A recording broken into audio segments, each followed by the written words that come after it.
Okay, cool. So, ladies and gentlemen, what I want to do is just remind you of a couple basic functions. Okay, you guys ready? All right. So, a couple basic functions that we're going to work with is going to be, you're going to want to write these down, even though I know many of you remember them.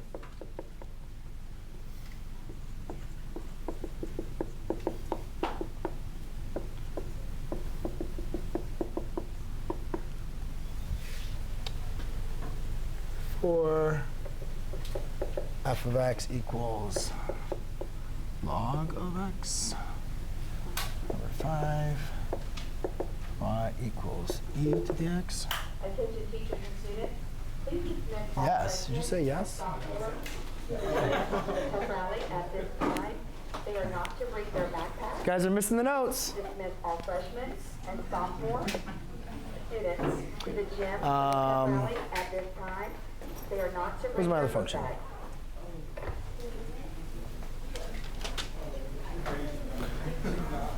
Oh, reciprocal function.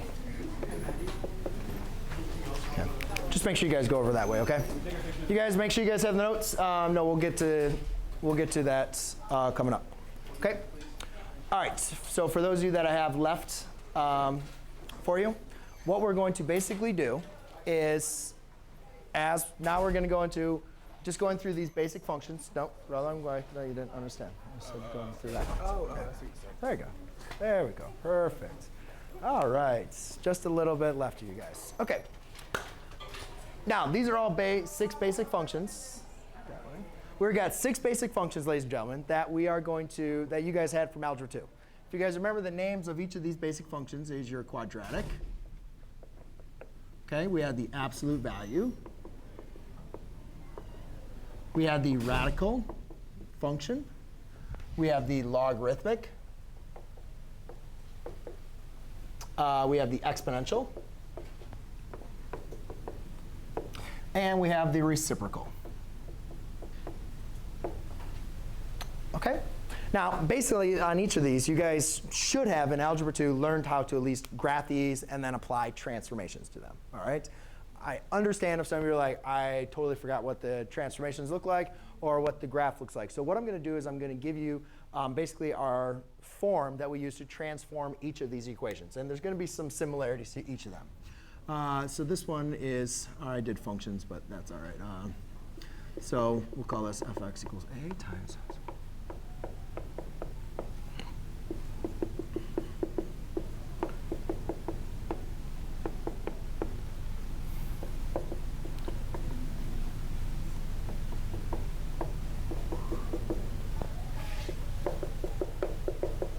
You guys can see it's a lot of the same thing going on and on over and over again.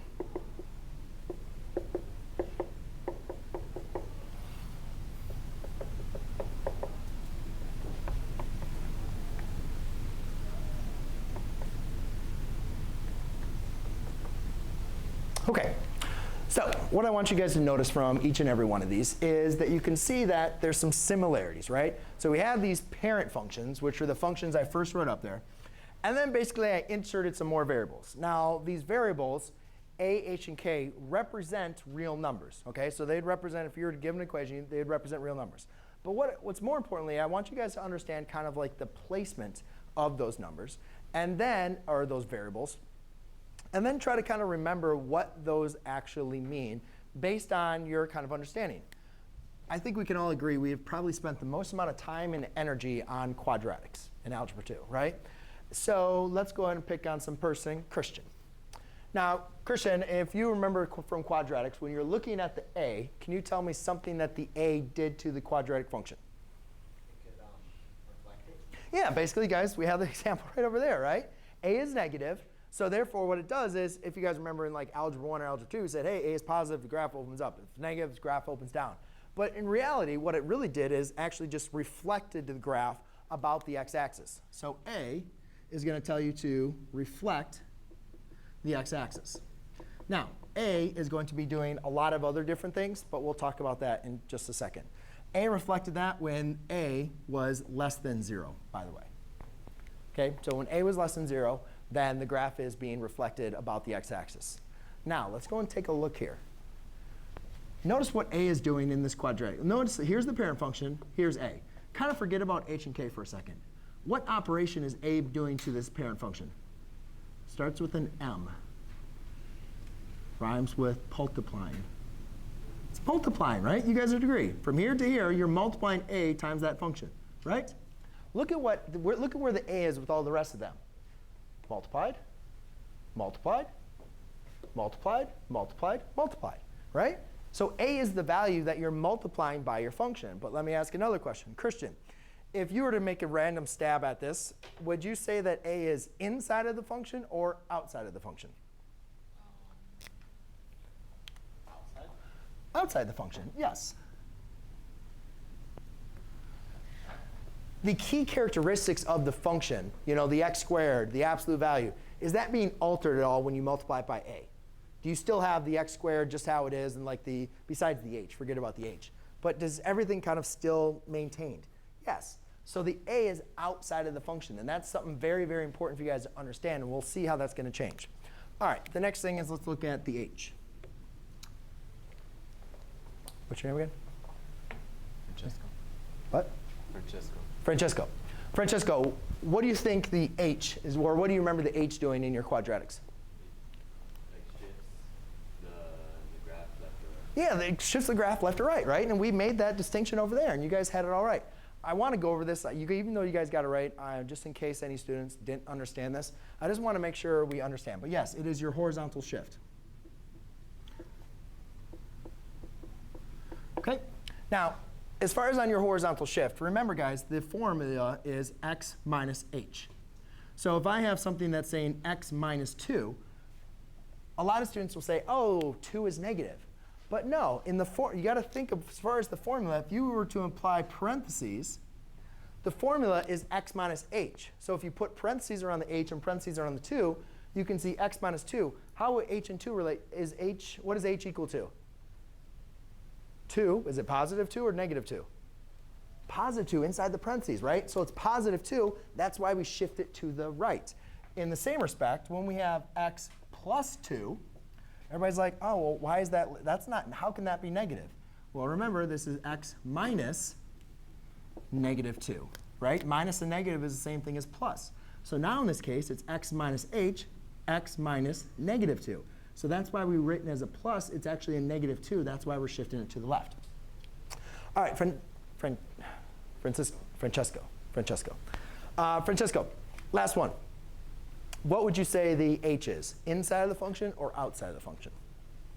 I would say it's inside. It's inside the function, right? And the best way to kind of understand if it's inside the function or not is look how we describe the h. Look how we describe where the h is. The h is inside the parentheses. The h is inside of the absolute value. The h is under the radical. The h is inside the parabola or inside the logarithm. The h is in a power or as the exponent. The h is in the denominator, right? It's a part of the function. When you have a value that's a part of your function, it's inside, which in this case is going to be our h. And then last but not least is going to be our k. Is it chance? Yeah. Chance. All right, do you remember what the k does? It's your vertical shift.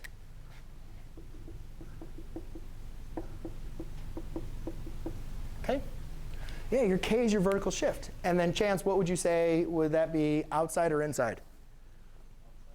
It's going to be outside. And again, what I want you guys to notice is look at the difference here. H and k are adding and subtracting, right? But look at the difference between h and k. Do you guys see how k is just kind of like this bystander at the end? It's all this stuff, and then it's plus k, or minus k, right? It's all at the end. K doesn't affect really the true value of what the function is as far as the parent function. It's just this number that's being added or subtracted at the end. That's why we consider it on the outside, okay?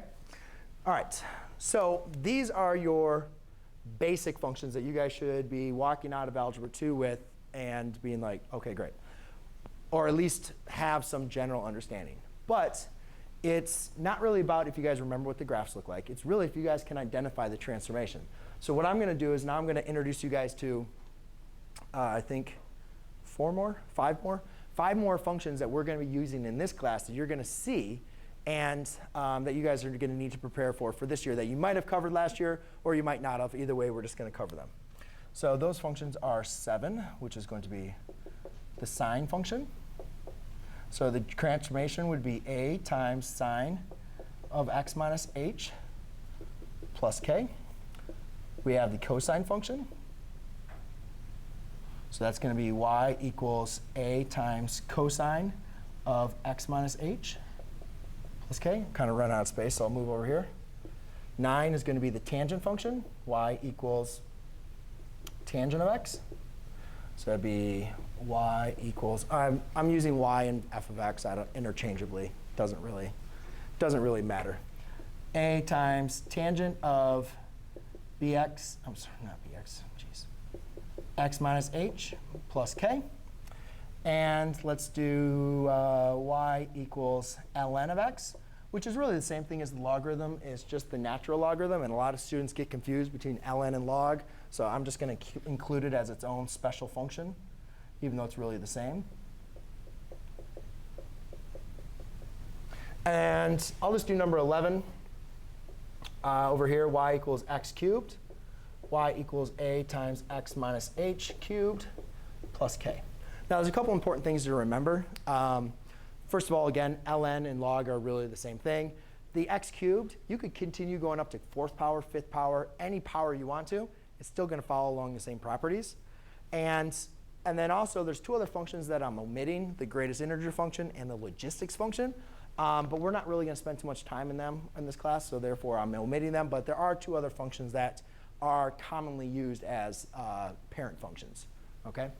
So that is your general information. Am I OK to erase the top part? Everybody at least has what they want from there.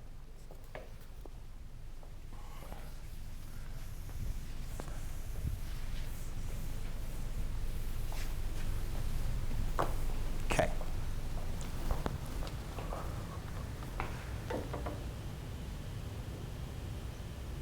Cool. Perfect.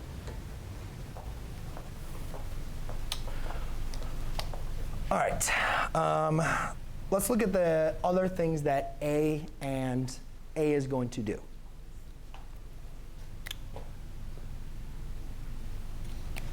So when the absolute value of A is greater than 1, and when the absolute value of A is greater than 0, but less than 1. OK, so does anybody remember what else A did when we were looking at the function? Does anybody remember else, like what other things that A did to the graph? Does anybody remember? No? Yeah, it's like the stretch and compression, right? And the best way I can like show you guys with that.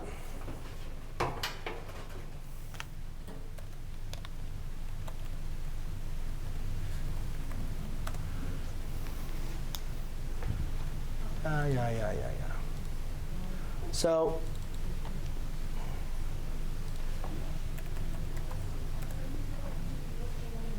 let's go and take a look at this graph. Yes? Pretend you said that ln. Yes. You said equals to log. Yeah, it's the same thing. It's just a different base. And when you did the other one, Erase 11. Huh? You erased 11. Oh, you need that? OK, I'll get it to you. Oh, is that it? Same thing? 11 is just your y equals x cubed. So it's y equals a times x minus h cubed plus k. All right, so when you guys are looking at this, what I want to do is just kind of show you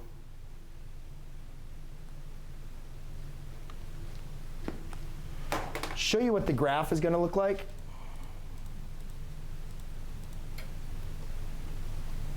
Of the horizontal stretch, so we can kind of make some meaning of it.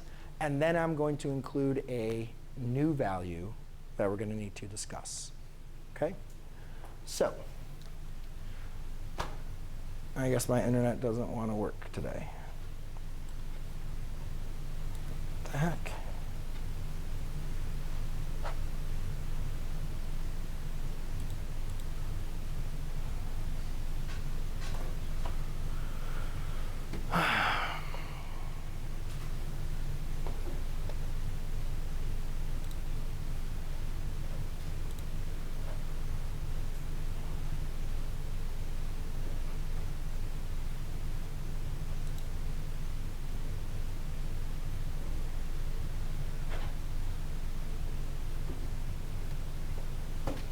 There we go. All right, perfect. So let's go and take a look at this. Come on.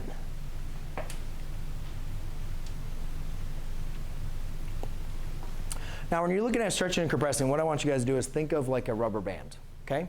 So think about when a rubber band, what happens, so you have a nice little rubber band, you have a nice little circle. Okay, this is great.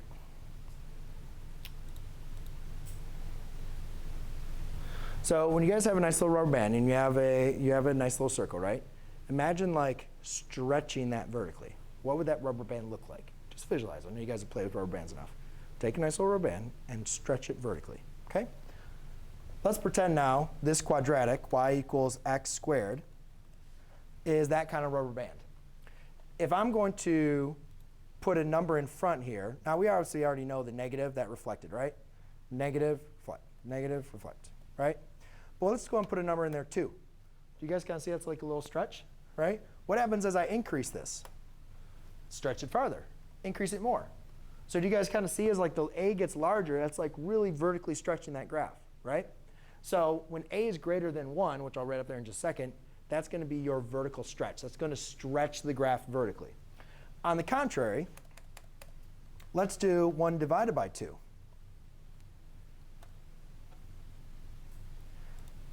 Now that, actually, it might be easier to see what. That you can see now when I have a number that's less than 1, what that's kind of doing is we're still talking about compression, vertical, okay? So if it's not stretching it, then it's kind of like pushing it down, right? And therefore, what we'll call is like a compression. And as this number gets bigger and bigger, what you're doing is you keep on flattening it out, right? You guys kind of see that? So when a is greater than 1, what we're doing is we are vertically stretching the graph. So a is greater than 1 is going to be a vertical stretch.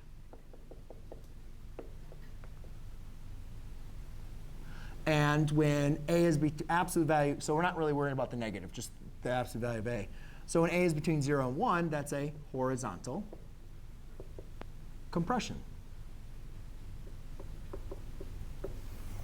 Okay? Now, everything makes kind of sense, hopefully, up to this point. You're like, all right, A was kind of simple, H was kind of simple, K, I got K.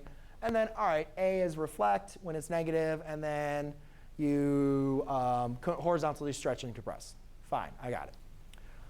Then, when everything seems like it's getting perfect, we throw in B.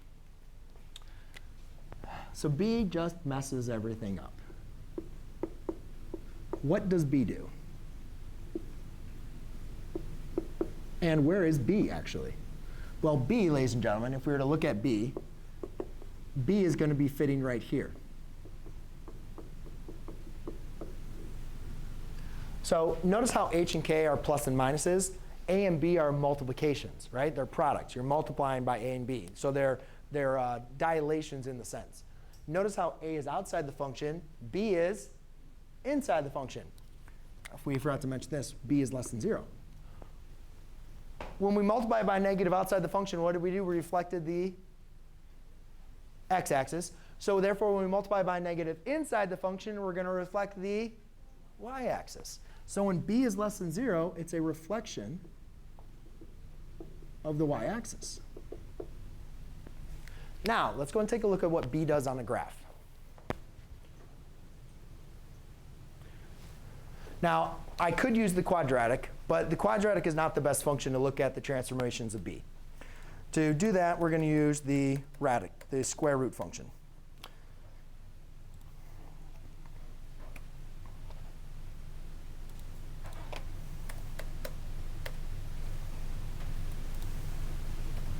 All right, so now let's do one more.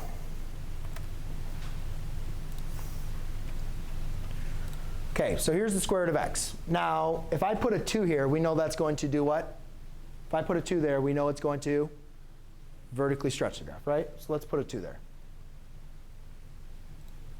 OK, got vertically stretched. Now, what happens if I put a 2 here? What is that going to do?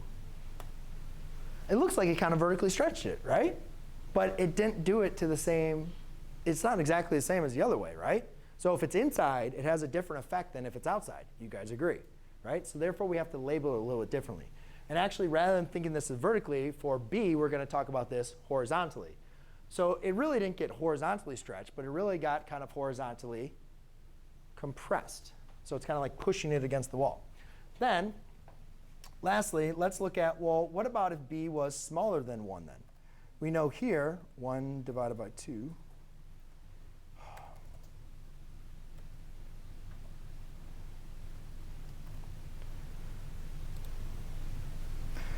That's now stretching, that's kind of stretching the graph. And here,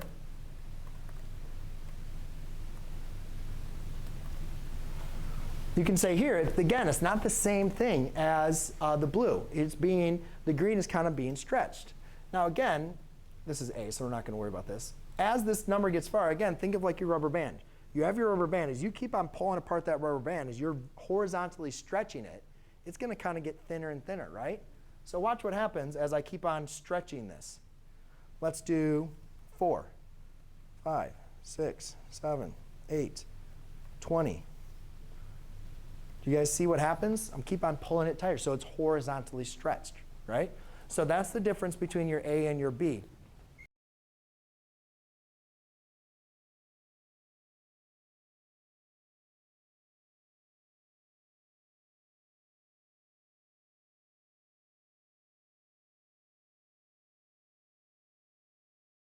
Say is when absolute value of B is greater than 0, the graph is going to be B is greater than 0. It's going to be, what am I doing? That's a vertical compression. Nobody corrected me. This is a horizontal compression. Here, it's going to be a horizontal stretch. Okay? Now that is your basics of at least your A, your B, your H, and your K.